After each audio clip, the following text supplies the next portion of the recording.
아버지께 참으로 예배하는 자들은 신령과 진정으로 예배할 때가 오나니 곧 이때라. 아버지께서는 이렇게 자기에게 예배하는 자들을 찾으시느니라. 하나님은 영이시니 예배하는 자가 신령과 진정으로 예배할지니라. 아멘. 우리 옆으로 앞뒤로 인사하시겠습니다. 아름다우십니다. 아름다우십니다. 하나님은요, 성전을 통해서 우리에게 축복을 주십니다. 그 구약 성경에서도 보면 하나님 성전을 통해서 많은 이들에게 복이 흘러간다, 하나님의 전으로부터 복이 흘러나온다, 이렇게 성경에서 많이 이야기하고 있습니다. 이 중요한 축복의 기관인 교회를 사랑하고 축복하는 사람을 하나님은 가장 기뻐하시고 그에게 먼저 그리고 가장 큰 축복을 주십니다. 이건 당연하겠죠. 하나님, 이게 예배는, 성전은 뭐 하는 곳이죠? 예수님께서 정의를 내리시기를 성전은 만민이 기도하는 집이다. 그러니까 누구나 와서 기도하는 곳. 그러니까 어떤 사람만 와서 예배 드리는 게 아니라 모두가 와서 기도하고 예배 드리는 곳. 이것이 성전의, 교회의 정의를 내리셨어요, 하나님이. 그러니까 교회는 만남의 장소도 아니고 여기는 어떤 와가지고 여러분들 이렇게 프로그램을 진행하는 장소도 아닙니다. 교회는 유일한 한 가지 목적밖에 없는 곳입니다. 예배하는 장소. 그렇기 때문에 성전을 사랑한다는 것은 예배를 사랑한다는 것이고 하나님이 가장 원하시는 것, 우리가 하나님을 만나는 것을 가장 기뻐하고 즐거워하기 때문에 교회를 즐거워하고 교회 찾는 것을 좋아하시는 분들은 당연히 하나님께서 좋아하시고 기뻐하시고 큰 복을 주시는 것은 당연한 것입니다. 교회를 사랑하고 교회에 나오는 것을 즐거워하는 사람은 복을 받습니다. 그리고 교회를 축복하고 교회의 발전을 위하여 헌신하면 큰 복을 받습니다. 이것은 하나님의 약속입니다. 이 약속된 하나님의 축복을 자신의 것으로 만드시는 저와 여러분이 되시기를 축복합니다. 근데 여러분, 건강한 교회, 아름다운 교회, 또 교인들을 축복하는 교회가 어떤 교회인가, 이거에 대해서 우리가 먼저 생각해야 돼요. 그러니까 교회가 예배하는 곳이라고 이렇게 먼저 정의를 내렸잖아요. 그러니까 우리가 요즘에 보면은 세미나도 참 많이 해요. 건강한 교회, 이게 건강한 크리스천들, 이게 건강해 하지 않아서 그런가요? 하여튼 교회가 많이 건강해지지 않은 것 같아요. 교회가 건강하지 않으니까 기독교가 이게 개독교 소리 듣거든요. 이게 개독교라는 소리 들은 지가 이게 몇 년 되지가 않아요. 그러니까 제가 군대 제대할 때까지만 해도 97년에 군대를 제대했는데 제가 기억하기로도 그때까지만 해도 개독교라는 얘기를 들어본 적이 없어요. 기독교라는 얘기를 들어본 적이 없습니다. 90년대 초반에 그 대학생들을 상대로 배우자, 신랑 배우자감을 정하는 그런 설문을 했을 때요, 여러분, 목사가 2등 했어요. 괜찮죠? 목사가 2등 했다니까요. 목사가 2등 할 정도로 교회가, 기독교의 가치가 꽤 괜찮았습니다. 그런데 지금은 몇이나 할까요? 순위에 안 올라갈걸요. 순위에 안 올라갑니다. 교회를 다닌다고 하면요, 예전에는 굉장히 많은 사람들에게 좋은 이미지였습니다. 그러니까 시장에 어렸을 때, 이제 저희가 화곡동에 살 때 아직도 기억해요. 그 시장을 다닐 때 아주머니들이 돌아가면서 이런 얘기를 합니다. 어느 집이 콩나물이나 이런 게 좋아, 생선이 좋아, 이런 거 물을 때, 저 집과 저 집. 왜? 그러면 저 아줌마 교회 다녀. 그러면 갔거든요. 그게 무슨 의미죠? 교회를 다닌다는 얘기는 정직하고 믿을만하다, 이런 그냥 그렇게 얘기하는 복합적인 그냥 다 의미를 함축한 단어였습니다. 요즘은 교회 다녀 그러면 어떻게 해야죠? 지만 하러 이렇게 얘기합니다. 자기만 하는 거예요. 교회 다녀 그러면 자기만 하는 거예요. 이게 어떻게 하다 이렇게 됐는지 모르겠지만 교회가 그렇게 돼버렸어요. 그러다 보니까 건강한 교회를 만든다, 이런 세미나도 굉장히 많이 합니다. 그러면 교회가 건강하려면 도대체 어떻게 해줘야 되냐? 교회가 건강하려면 어떻게 해줘야 되냐?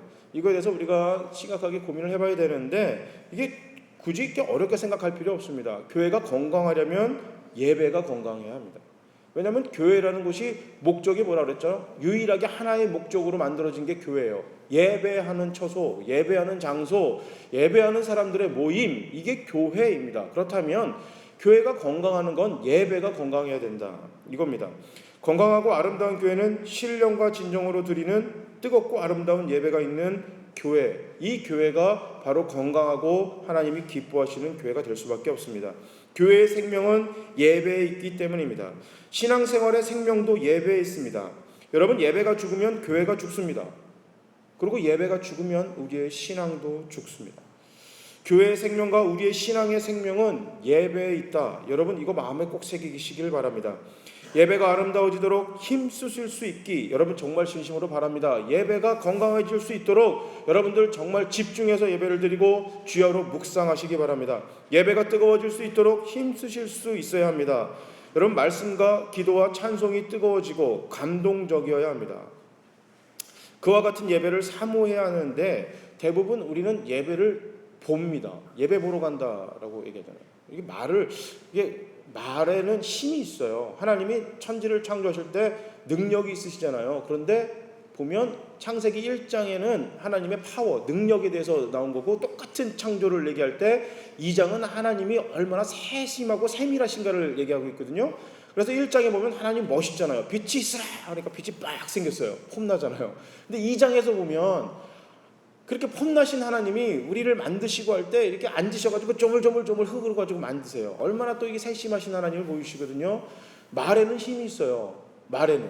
그래가지고 아담을 창조하시고 모든 짐승을 아담에게 데리고 오시면서 뭐라 그래요? 너가 이름을 지어라.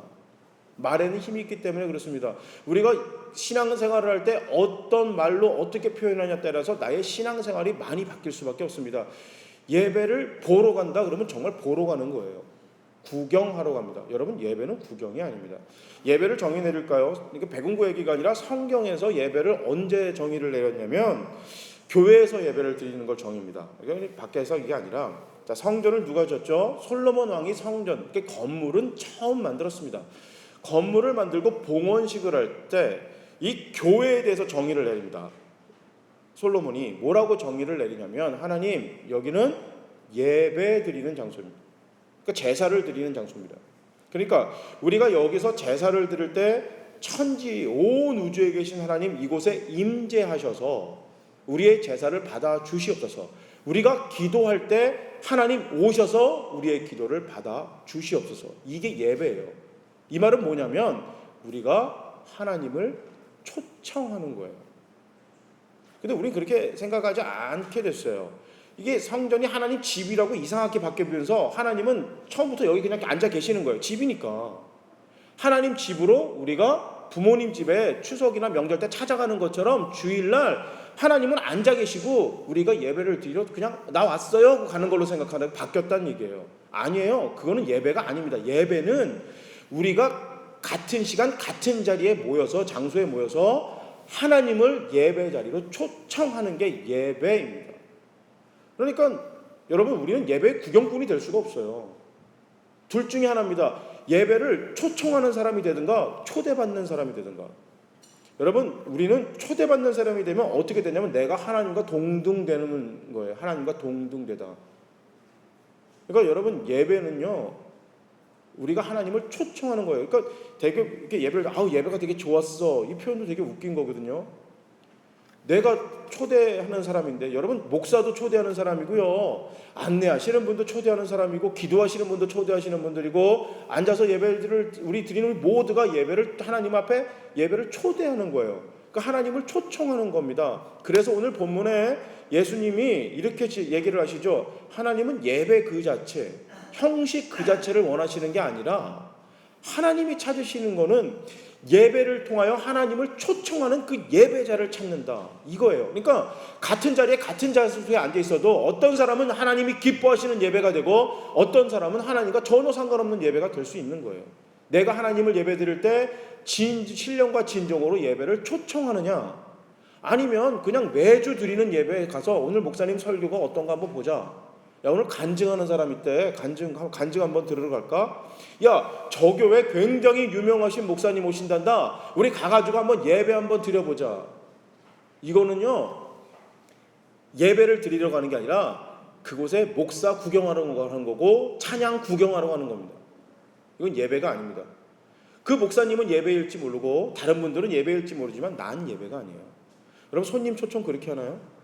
손님 초청할 때 손님이 어떻게 생겼는지 손님을 초청하는 예를 들어서 우리가 A라는 집에 가요. 야 A라는 집에 예수님을 초청한대 라고 할 때 우리가 그럼 나도 가가지고 한번 해야겠다. 누구를 구경하러 가요? 예수님을 보러 가죠. 그래갖고 난 뭐 도와줄 거 없어? 이렇게 하고 가겠죠. 그런데 우리가 그게 예배인데 예배를 드릴 때 예수님한테 내가 뭐 도와드릴 게 없을까? 예수님한테 드릴 게 없을까? 예수님은 무슨 말씀하실까? 이렇게 하고 가야 되는데 그게 아니라 예배를 초청하는 그 호스트, 그 집 주인은 무슨 음식을 하러 가나? 무슨 음식을 내놓나? 그거 구경하러 가는 거예요. 예수님에겐 관심 없고 예수님에게 내놓는 음식은 뭔가? 어떤 옷을 입었나? 그러고 구경하러 가는 거예요. 마치 우리가 예배를 내가 예배 주체라고 생각하지 않는다면 굉장히 많은 예배드리잖아요. 1년에 52번. 그냥 주일날만 예배 참석하시면 52번이라는 예배, 적어도 50번 이상의 예배를 드립니다. 새벽 예배를 참석하시고 그 다음에 수요 예배를 참석하시고 금요철에 참석하시고 모든 가정 예배를 드리시고 하시는 분들은 예배 참 많이 드리죠. 너무 많은 예배를 드려서 그런가요? 예배가 언젠가부턴가 그냥 형식적인 어떤 기호식품처럼 돼버렸어요. 마치 우리가 예능 프로그램 보듯이 드라마를 보듯이 그냥 그렇게 보는 거예요. 오늘 내가 컨디션이 좀 괜찮고 내가 굉장히 좋아하는 식으로 이렇게 설교를 하네. 그러면 그게 굉장히 좋은 거예요. 여러분 예배의 주인공들이 되시길 바랍니다. 하나님을 초청하시는 분들 되시길 바랍니다. 좋은 예배는 목사 한 사람 혼자 되지가 않습니다. 예배를 통하여 예수님을 만나고 싶어하는 그 열정과 그 이야기를 할 수 있는 그 모든 것이 만났을 때 예수님이 이 예배를 기뻐 받으십니다. 마찬가지로 목사는 뭘로 예배를 드리죠? 설교로 예배를 드리는 거예요. 그런데 목사가 올라가서 설교를 안 하고, 그러니까 예수의 뜻을 전하지 않고 예수님을 대신해서 하나님 말씀을 전하는 게 아니라 그냥 내 이야기를 해요. 난 뭐가 싫어요. 난 뭐가 싫어요. 여러분 이거는 예배가 아니에요. 앉아 드리는 성도들은 예배를 들었는지 모르지만 목사는 예배가 아닌 거예요. 하나님이 기뻐 찾으시는 예배가 아닌 겁니다. 실컷 예배 드렸는데 하나님은 너 언제 예배 드렸니? 이런 질문하실 수 있다. 그러니까 이 예배를 드리기 위해서 우리는 몇 가지 조심해야 합니다. 첫 번째, 일보다 예배를 중하게 여겨야 됩니다. 이게 무슨 일을 얘기하냐면 교회 봉사를 얘기합니다. 교회 봉사하고 일하는 것 여러분 참 중요합니다. 그러나 그것보다 말씀을 듣고 은혜 받는 것이 더 중요합니다. 일보다 예배가 중요하다는 것입니다. 말씀을 듣는 것보다 봉사하고 일하는 것이 앞서는 교회는 좋은 교회가 아닙니다. 물론 말씀을 듣고 은혜를 받은 후에 아무 일도 하지 않는 것, 이거 절대 옳지 않습니다. 그냥 은혜만 받고 돌아간다? 안 될걸요. 여러분 정말 은혜 받으면 뭘로 나오냐면 삶으로 나올 수밖에 없습니다. 감동은 굳이 하나님 말씀이 아니어도 받을 수가 있습니다. 여러분 좋은 노래 들으면 감동받습니다. 안 그런가요? 여러분 이게 텔레비전이나 라디오에서 좋은 노래, 찬양이 아니어도 좋은 노래 들으면요, 좋은 가사 이렇게 들으면 굉장히 감동받고요. 가을이나 야외에서는 야외 음악 가지고 클래식 이런 거 들으면요, 또 어쩔 땐 굉장히 또 감동받고 하기도 해요. 좋은 글귀 보면 감동받습니다. 여러분 감동과 은혜는 다릅니다. 은혜는 감동에서 멈추는 것이 아니라 삶으로 이어집니다. 하나님 말씀이 내 안에 들어오고 이 말씀을 통해서 내 영혼에 박히면 일하지 말래도 일하게 돼 있습니다. 은혜 받으면요, 여러분 전도하지 말래도 전도합니다. 교회에서요, 여러분 은혜 받으면 헌금하지 말래도 헌금하게 돼 있고 봉사하지 말래도 봉사하게 돼 있습니다. 근데 은혜 받고 아무 일도 하지 않는다? 이건 뭔가가 크게 문제가 있는 것입니다. 그러나 문제는 일이 말씀과 예배를 앞서면 안 된다는 것입니다. 때로는 교회에서 봉사 일을 하는 것 때문에 예배를 못 드릴 때가 너무나 많습니다. 이제 부목사를 하다 보면 이제 그런 일이 있었어요. 뉴저지에서 이제 미국에서 부목사를 하다 보면 이제 교회에서 이제 부교육자들이 뭘 했냐면 이제 3부 예배를 드리니까 1부 예배를 드리고 2부, 3부는 이제 조명이 뭐가 문제가 생겼는지 에어컨이 안 나온다든지 바깥 무슨 일이 생겼는지 계속 그거 뛰어다닙니다. 한번 문제가 생기면은 나가서 일 처리하고 뭘 처리하고 하다 보니까 주일날은 그냥 녹초가 되는 날이에요.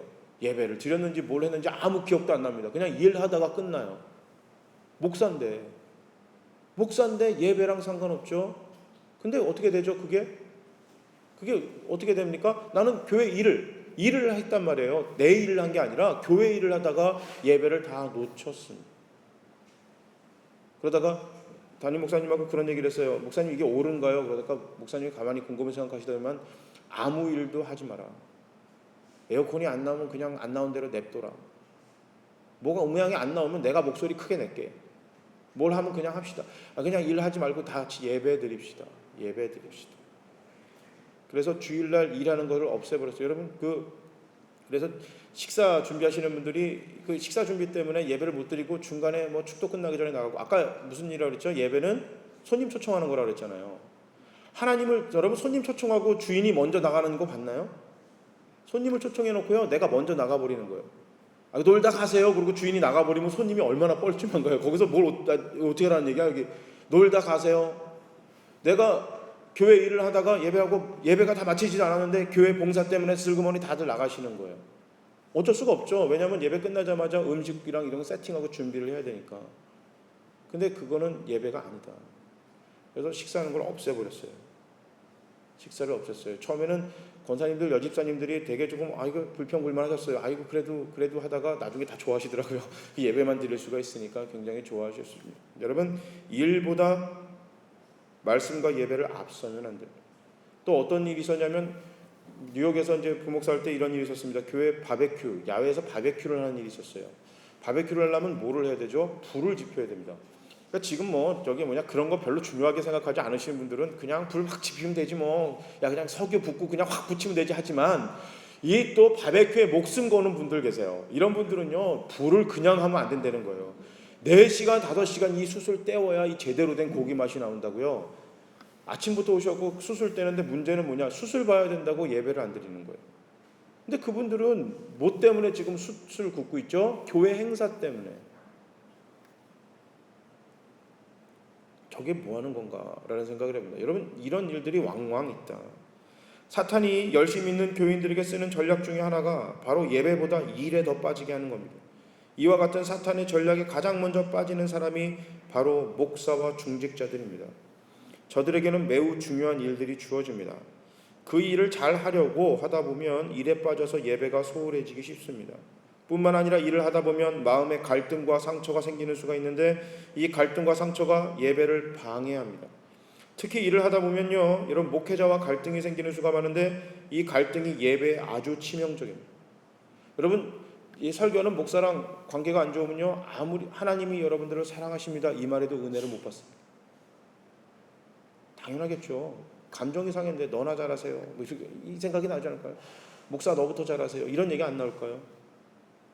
일에 치우치다 보면 여러분 그런 일이 생길 때가 굉장히 많습니다. 교회가 예배에 집중하는 게 아니라 일에 집중을 합니다. 프로그램에 집중을 하다 보면 여러분, 한 사람 한 영혼을 귀하게 여기지 않고요, 일하는 사람들만 눈에 보입니다. 일할 수 있는 사람들만 챙기게 된다, 이겁니다. 여러분, 이게 얼마나 어떤 분들은요, 일을 하고 싶어도 못 하시는 분들이 있어요. 정말로 바쁘고 상황이 안 돼서 못 하시는 분들이 있습니다. 그러나 교회가 일을 너무 중요하게 하다 보면 그 사람들은 믿음이 없다, 이렇게 치부를 할 때가 있어요. 이게 뭐 하는 건가? 이게 뭐 하는 건가? 예를 들어서 저희 교회에서 하나님 정말 잘해주셔서 유엔 총장이 나왔다 칩시다. 이분이 교회에서 봉사할 시간이 있을까요? 그러면 그분은 믿음이 없는 것과, 일이 치우치다 보면 그분이 그 바쁜 와중 속에서도 비행기가 됐던 차에서 됐던 예배를 드리고 하나님을 찾는 그 예배자로 할 수 있도록 교회가 예배를 중요하게 생각한다면, 그 사람이 한 사람이 삶에서 예배자가 될 수 있도록 교회가 치우치는 교회가 건강한 교회지, 일에 치우치는 교회는 절대 건강한 교인이 될 수가 없는 것입니다. 일이 예배에 영향을 미치게 해서는 안 됩니다. 또 반대로 예배가 일에 영향을 우리가 교회하는 봉사가 예배에 영향을 미치게 해서는 안 되고, 예배가 봉사에 영향을 미치게 해야 합니다. 이 말은 무엇인지 이야기하겠죠? 은혜 받아 하나님의 일이 자연스럽게 나오게 만들어야 한다는 것입니다. 여러분, 교회에서 일하시는 분들, 특히 일해야만 하시는 분들, 이런 분들은 이것을 마음에 꼭 새기시기를 바랍니다. 이와 같이 사탄의 전략에 넘어가 예배보다 일을 앞세우게 되고, 또 일 때문에 상처를 받아 예배를 놓치게 되면 교회는 절대로 좋은 교회가 될 수 없습니다. 여러분, 앞에 선 목사나 여러분 모든 리더들은 일보다 예배를 중히 여겨 다른 사람들에게 예배하는데 모범이 되어야 합니다. 여러분, 그것에 진짜 힘써야 합니다.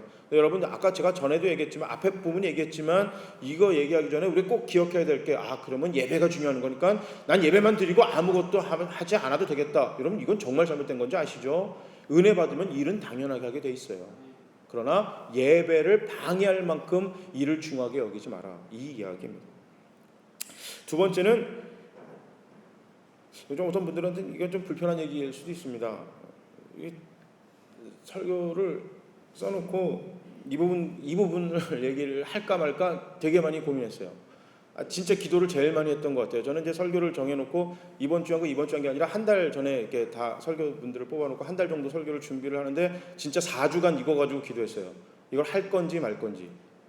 어떻게 보면 별거 아닌 얘기일 수도 있지만 어떤 분들에게는 별거 아니지 않는 좀 이렇게 아이고 저런 얘기 할까라는 얘기일 수도 있는데 불편한 얘기인데 그냥 하겠습니다.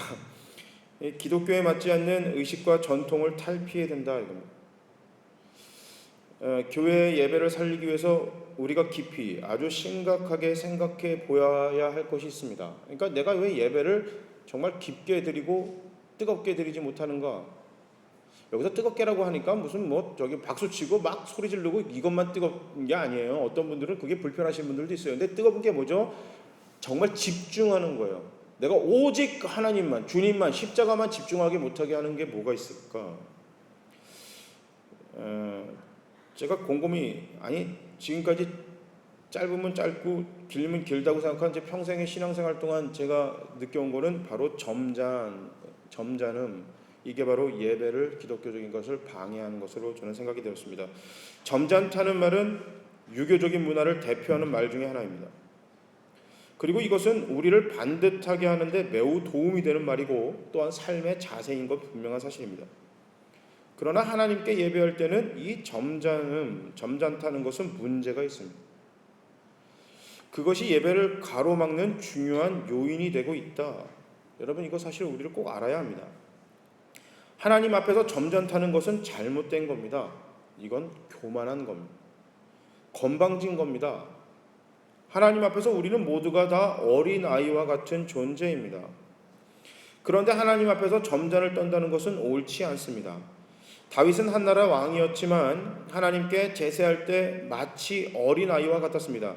하나님을 찬양할 때 기뻐서 아이같이 춤을 추었고 어린아이와 같이 기뻐 춤을 출 수 있는 마음이 예배에 필요합니다.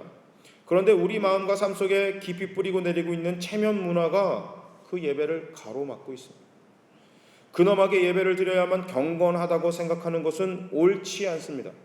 물론 그렇다고 시끄럽고 요란한 예배가 맞다는 것도 아닙니다. 너무 한쪽으로 치우치는 것은 옳지 않습니다. 그러나 우리 한국 교회 안에 아직도 뿌리 깊이 내리고 있는 유교적인 문화와 전통에 대하여 한번 스스로 비판해 보아야 합니다. 여러분 분명히 유교는 기독교와 전혀 다릅니다. 완전히 다릅니다. 특히 오히려 우리 초기 한국 기독교는 처음부터 유교와 싸우고 갈등했습니다. 그죠? 유교의 문화와 처음부터 한국 기독교는 갈등이었었고 이거 가지고 싸웠고 이것 때문에 정말 한국에서는 대한민국 조선이었지 거기서 받아들이지 못했었습니다. 그런데 이상하게 요즘 교회에서 유교적인 것이 마치 굉장한 경건한 것으로 이야기되고 있습니다. 이상하죠?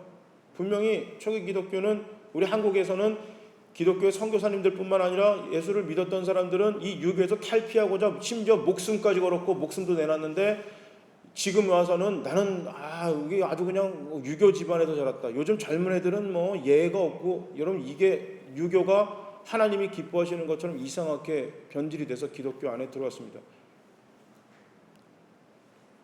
분명히 우리 신앙의 선배들은 이것 때문에 목숨을 걸고 이 유교적인 것이 유교의 문화가 기독교 하나님 복음을 전하고 하나님을 만나는데 크게 방해가 된다 해서 목숨까지 걸었는데 지금 기독교는 이 유교를 쫓아가려고 아주 노력하고 있습니다.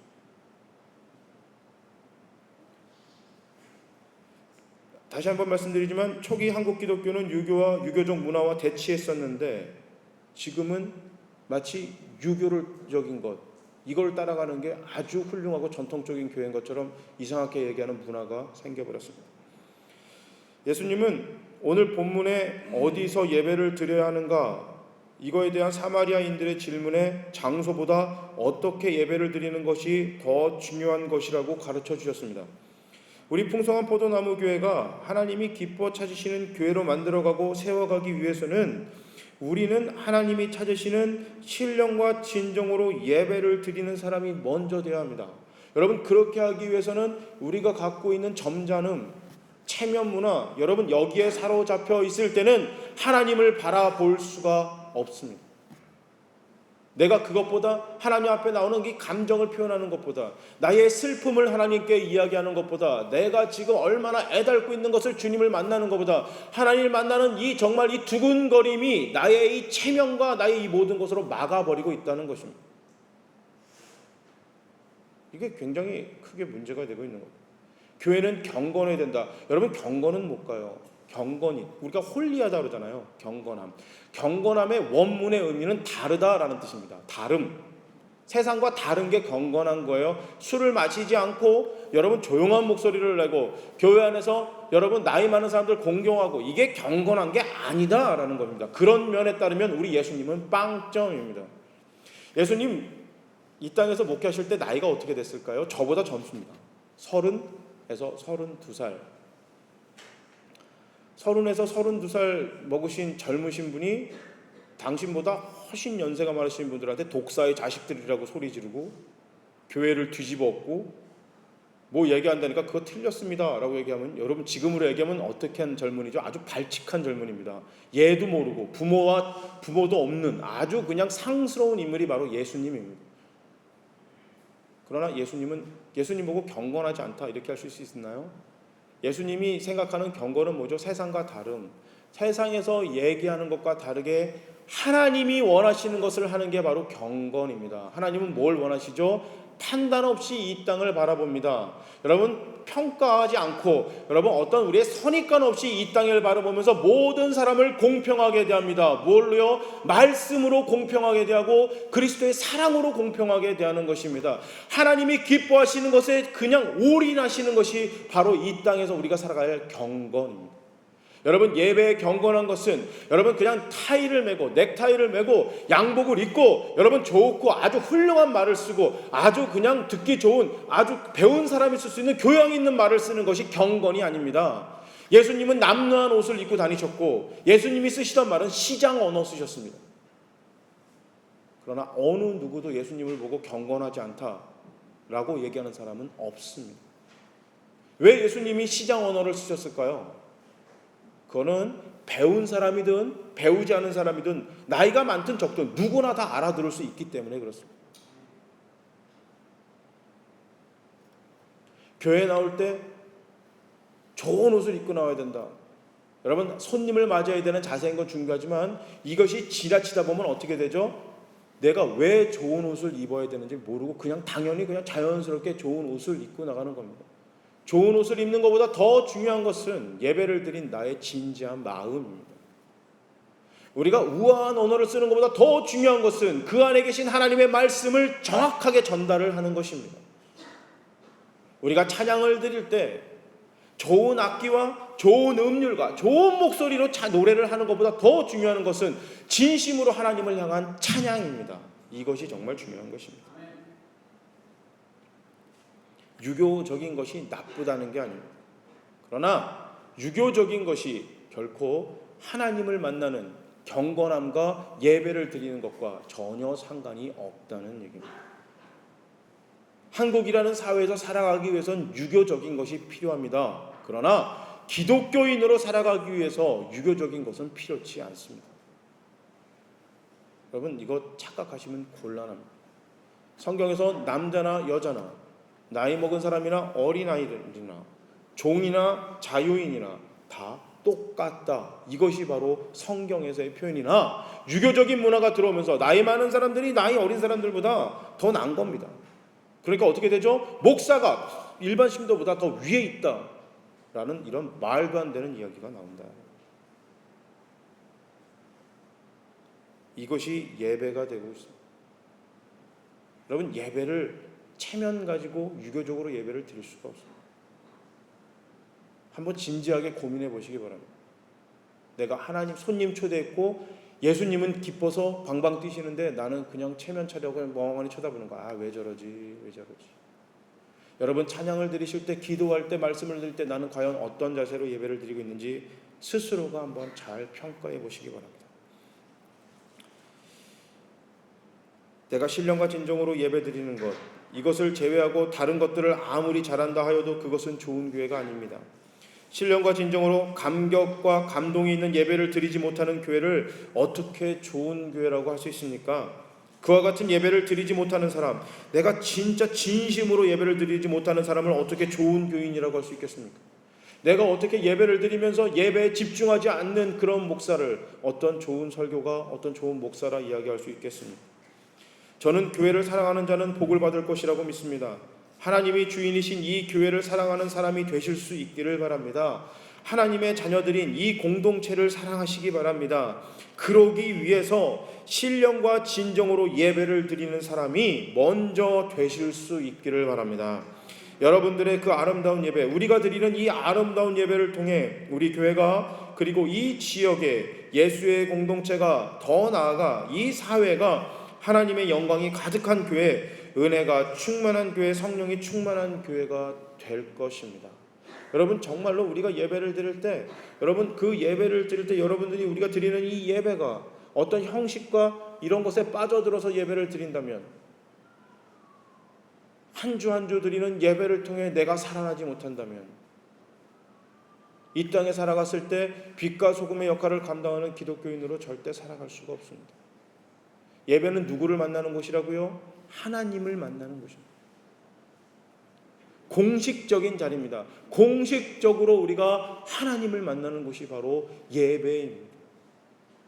예배를 통해 하나님을 만나지 못했는데 어떻게 내 살아가는 내 삶의 장소에서 그 하나님의 감동과 감격을 가지고 하루하루를 살아갈 수 있을까요? 그것은 불가능합니다.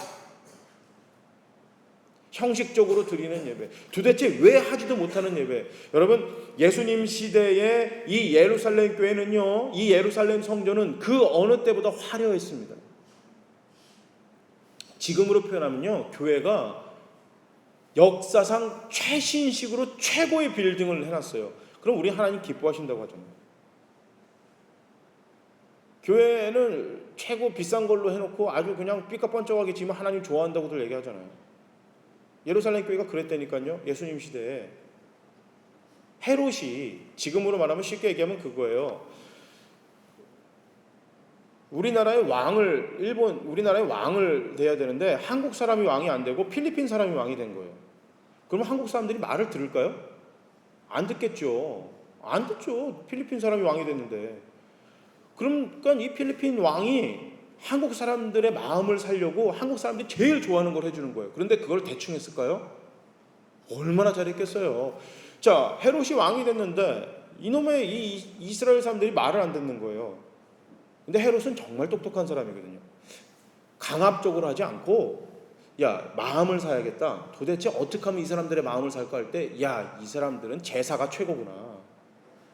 그러면서 헬라 사람들이 완전히 성전을 다 무너뜨려 버렸거든요. 성전을 건축했는데 정말 화려하게 건축했습니다. 그거 대충 했을까요? 자기의 그 정치적인 생명이 달린 건데. 옛날엔, 지금이야 우리가 직장 다니다가 만약 직장에서 레이오프 당하고 이렇게 잘리면 그냥 나 혼자 되지만, 이 당시는 정치를 하다가, 아시죠? 우리 용의 눈물 뭐 이런 거 보면 정치를 하다가 왕에서 물러나면 어떻게 돼요? 죽잖아요. 가족이 다 죽어요. 그냥 이 자리에서 내려가서 그냥 최하로 묻히고, 이게 아니라 다 죽습니다. 그러니까 목숨이 달린데 나 혼자 죽는 게 아니라 가족이 다 죽는 거예요. 이게 얼마나 잘 졌을까요? 이 성전을 지금으로 말하면 최고의 빌딩, 신식 건물로 최고로 진 거예요. 하나님이 기뻐하셔야 되잖아요. 자, 그 다음 제사장들이 문제가 됐네요. 제사장들은 순수 아론의 후계자들이 아니에요. 이 사람들은 그 헬라랑 전쟁하다가 그 광야로 다 들어갔어요. 세례 요한, 그래서 광야에서 나온 소리 다 도망갔거든요. 제사장들이. 제사장 건물은 전하는데 제사 드릴 사람이 없는 거예요. 그때 이 안나스 이 가문에서 옳거니 하고 나서 그 제사장 직분을 돈 주고 샀어요. 왜? 이 제물을 바치려면, 그 당시는 우리야 뭐 헌금 드리지만 그 당시는 이제 양이나 염소 이런 걸 바치잖아요. 그러면서 이거를 자기네 가문에서 모노폴리했어요. 독점했어요. 독점. 상식적으로 생각해 볼게요. 여러분, 흠 없는 것을 드리라. 이게 말이 될까요? 조금도 흠이 없는 것을 드려라. 이게 솔직히 말이 되나요? 불가능해요. 그 당시는 전혀 불가능합니다. 왜 불가능할까요? 지금처럼 자동차가 있나요? 예를 들면 그냥 쉽게 생각할게요. 여기서 우리 신방화역에 있잖아요. 여기 있는데 가양역에 사시는 분이 여기 제사를 드리러 이제 양을 끌고 염소를 끌고 오는 거예요. 발에 상처가 안 날까요? 상처가 날 수밖에 없죠. 무조건 상처가 나죠. 당연히 상처가 나죠. 그런데 이걸 가지고 트집을 잡는 거예요. 발에 상처가 났잖아. 제사 못 드려. 불가능한 건데, 애시당초 불가능한 건데, 왜 하나님이 흠없는 걸 드리라고 할까요? 그만큼 신령과 진정으로 너희가 예배를 드릴 때 집중하라는 거였거든요. 대충 하는 게 아니라 그냥 뭐 헌금했으니까 됐지, 이게 아니라 집중하라는 거예요. 집중하라고. 그런데 이걸 이용해 먹었어요. 그러면서 자기네 집, 예루살렘 그 성전 바로 옆에서 우리 집 물건을 팔았어요. 거기다가 근데 말이 안 되는 게 그 양하고 염소 비둘기 이런 거에다가 안나스의 그 지금 말하면 영어 알파벳 A를 빡 그냥 이렇게 문신을 새겼어요. 인두로. 이미 흠이 있잖아요. 그런데 그거밖에 제사를 안 들어준 거예요. 폭리를 취했어요. 4배, 5배. 돈 되잖아요. 자, 그런데 보세요. 돈이 되는데 이스라엘 사람들은 어찌됐든 이거에 목숨을 거는 사람들이에요. 제사장들이 제사를 대충 드리면 지금 이 사람들은 혈통적으로 이 아론의 가문의 후손들이 아닌데 내가 제사를 대충 드리면 그 사람들의 이 자리가 유지할 수 있을까요? 못해요. 그러니까 제사장들은 제사는 율법 그대로 정확하게 정직하게 다 드렸다는 것입니다. 겉으로 볼 땐 전혀 문제가 없죠. 여러분 지금으로 말하면 아마 굉장히 좋은 교회일 겁니다. 안 그럴까요? 건물은 그 지역에서 가장 크고 화려하고 제일 비싸게 지었습니다. 그리고 예배를 드리는 목사와 예배 드릴 형식은 누구나 할 것 없이 엄청나게 경건하고 엄숙합니다. 최고로 좋은 교회입니다. 그런데 예수님 오셔서 여기는 교회가 아닙니다. 여기는 강도의 집단입니다. 정의 내렸어요. 왜? 그러면서 뭐라고 그러죠? 여기는 교회는 만민이 기도하는 집이다. 이 말은 뭐죠? 너희가 제사를 드리고 예배를 드리지만 실제로 거기에 하나님 계시지 않는다. 그리고 나서 사마리아로 지나가는데 사마리아 사람들이 오늘 본문에 질문하는 겁니다. 그리심산에서 드릴까요? 우리 사마리아 사람들은 예루살렘 성전 예루살렘으로 못 들어오게 하는데요. 어떻게 하면 좋을까요? 그때 예수님께서 이 산도 아니고 저 산도 아니고 하나님이 찾는 것은 예배가 아니라 하나님이 찾으시는 것은 신령과 진정으로 예배드리는 예배자를 찾는다라는 것입니다. 여러분 이 말씀을 할 때 제가 참 불편합니다. 이런 설교하면 목사기 때문에 수많은 설교를 하고 수많은 예배를 드리다 보면 많이 예배를 드리고 예배를 준비하다 보면 저는 설교에만 집중할 때가 너무나 많기 때문입니다. 설교하기 전에 설교에만 집중하기 때문에 앞에 찬양도 놓치고 기도도 놓치고 주구장창 설교만 생각하다가 올라가서 설교할 때가 너무나 많습니다. 설교갑니다. 설교하는 사람일지 모르지만 예배자는 아닙니다. 이거는 아마 아까 아빠 얘기했지만 예배 때문에 이 일에 치우치는 저희들 같은 사람들한테 더욱더 우리가 중요하게 생각해야 되지 않을까. 오랜 신앙생활을 해서 너무나 많은 예배, 수없는 예배를 드려서 그런지 오늘 지금 예배가 여러분 얼마나 소중하십니까? 처음 집에서 출발하면서 여기까지 지금 앉아있는 이 순간에 이때가 축도를 마치고 집에 돌아가서 우리 식사를 하고 집에 돌아가는 그 순간까지 내가 과연 하나님께 집중하는 예배를 드릴 수가 있는 것입니다. 공식적으로 드리는 이 예배도 신령과 진정으로 드리지 못하는데 어떻게 내가 삶에서 예배자의 삶을 살 수가 있겠습니까? 이건 불가능한 것입니다.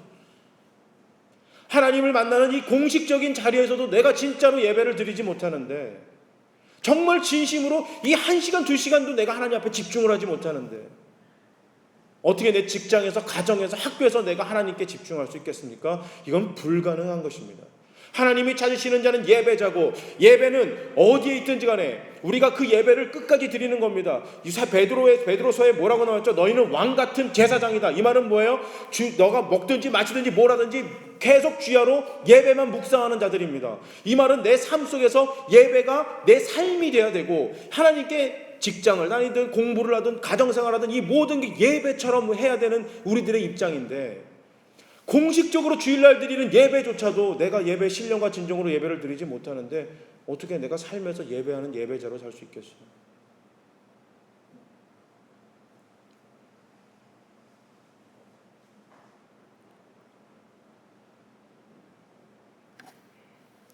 예전에 이런 얘기합니다. 우리 신앙의 선배님들 초기 우리 한국 기독교에 부흥이 하면 뭐 6시간, 7시간, 여러분 6시간, 7시간이 중요한 게 아니라 예배에 집중했다는 게 중요한 겁니다. 1시간밖에 예배를 드리지 못했어도 20분밖에 예배를 못 드려도 예배에 집중하는 예배와 10시간 예배를 드려도 그냥 10시간짜리 그냥 행사랑은 다르다. 이것이 오늘 본문의 이야기입니다. 우리는 시간이라는 또 우리는 어떤 잘못된 생각을 갖고 있는 게 있어요. 여러분 진화론이 나쁜 게 뭐냐면 원숭이가 사람이 됐다는 게 중요한 게 아니에요. 사고의 변환입니다. 뭐죠? 하나님 없어도 된다는 거예요. 인간이. 그렇게 진화론에서 가장 중요한 게 뭐냐면요. 시간이에요. 시간. 얼마나 많이 그러니까 얼마나 doing과 having, 그러니까 뭘 많이 가졌고 얼마나 할 수 있고. 그러니까 인간이 뭐예요? 인간이 가장 복잡한 개체고 몇 억 년이라는 시간을 거쳐서 이런 존재가 됐다. 이게 정말 중요한 거예요. 원숭이가 사람이 되고 이게 중요한 게 아니라 몇 억 년 동안 이게 몇 억 년이 중요한 거고 가장 복잡하고 아주 가장 고등의 산물이다. 이게 되게 중요한 거예요. 이게 교회 안으로 들어와서 어떻게 됐냐면 저 사람이 얼마나 많이 배웠고 몇 년을 신앙생활을 했고 성경을 얼마나 많이 알고 헌금을 얼마나 많이 드리고 이게 중요한 걸로 돼버렸어요. 예배를 3시간 예배를 드리면 굉장히 신령과 진정으로 뜨거운 예배고 20분밖에 안 드리는 예배는 아주 그냥 숄트로 해가지고 아주 그냥 뭐죠? 그 자유주의적 예배다. 여러분 이렇게 바뀌어버렸어요. 3시간 드리면 뭐예요? 3시간 동안 신령과 진정으로 예배를 안 드리면 아무 소용없는 건데. 여러분 시간과 어떻게 했느냐에 중요하게 생각하지 마시고 지금 내가 예배에 얼마나 집중하고 있느냐 여러분 이거에 여러분 집중하시기 바랍니다. 내가 진짜 이 예배가 하나님 없으면 살 수 없다라는 간절함이 있는지 예배를 드릴 수 있는 게 얼마나 감격이고 여러분 감동이고 감사해요. 목사들로 태어났기 때문에 내가 목사가 됐다는 게 여기 당연한 논리입니까? 이건 당연한 논리가 아니에요. 믿는 부모님 밑에 태어났다고 예수 믿을 수 있다는 것 여러분 이건 당연한 논리가 아닙니다. 이건 축복이에요. 내가 이 자리에 앉아서 예수님을 주님이라고 고백할 수 있는 건 축복입니다. 여러분 세상에 기독교가 30%가 안 된다잖아요. 캐톨릭하고 합쳐봤자 30% 조금 넘나 뭐 이런데요. 이 말은 뭐냐면 내가 만나는 사람의 7명은 하나님 안 믿는 사람이에요.